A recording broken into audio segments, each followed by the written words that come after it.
Pas surprizës në Hanjaku më çuan traja mëngjesin në rrugën Mehmet Dalani, miq të mirë nga qarku i Vlorës, këtu miq të mirë në Athinë nga qarku i Vlorës, vendosën të sillen traja mëngjesit afër sofes Kukuvajes, që më thënë, bufët e urtë, për të më thënë që jo që të gjithë bufët janë njësoj.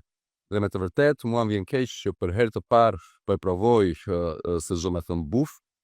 një person që njeh shumë mirë kryetarin e opozitës, që është kryeministri i Shqipërisë dhe që ja thot çdo ditë, unë për herë të parë po e shoh këtë që është shërbëtor i errësirës.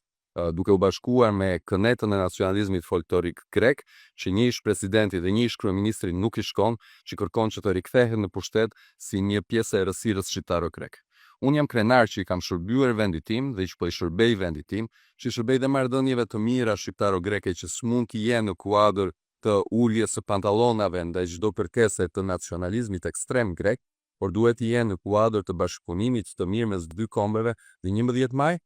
banorët e qarkut të Vlorës do ta japin përgjigjen. Do të vendosin jo për bufët e urtë apo për bufët e pa urtë, por do të vendosin për ata të cilët duhet të qeverisë Shqipërinë në 4 vitet të ardhshme dhe për zërin tim në parlamentin e shqiptarëve. Ku do të përballet? Me Belerin, me opozitën e antishqiptarisë së bashkuar madhështore, dhe me të gjithë ata të cilët nuk bëjnë dot ndarjen mes patriotizmit shqiptar dhe shitjes e çdo interesi për efekt të pushtetit.